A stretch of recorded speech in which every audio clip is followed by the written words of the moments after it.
Welcome to the Insurance Brokers Podcast, Helpful Hints. Here we break down the best, most informative bits of our full-length interviews.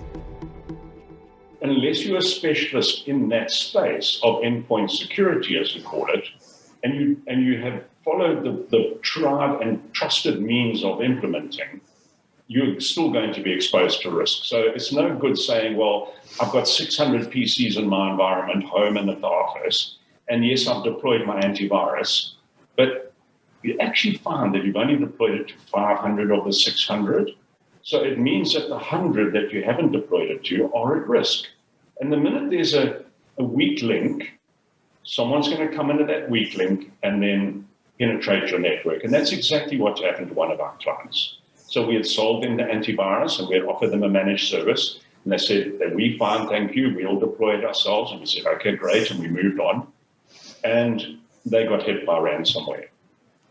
Fortunately for them, they had followed the key situation of having their data backed up.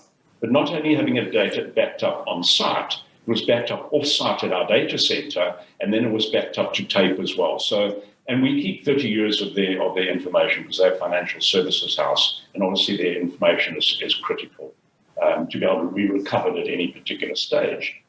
And that was a key thing. Their data was recoverable because we test it on a regular basis. So the key around having your data backed up is, can it be restored? Is it restorable? And is it being tested at all times? So this customer was hit with ransomware. They hadn't followed our recommendations or the standard that they should have done. We managed to do some remediation on their attack vectors and get that sorted out. And then we were able to back up their data, and all they had lost was a couple of days of transactions, and they were up and running again. But they got hit twice because they didn't follow our antivirus deployment recommendations again, and they got hit again. But I think they lived in the security of the fact that, well, our data's backed up, and Infoprotect's got it, so we should be okay. They were, but we said to them the second time, please don't do this again. Make sure that your security is right. And that's just one small story that I can tell you about that particular realm of attack and having your data backed up and secure.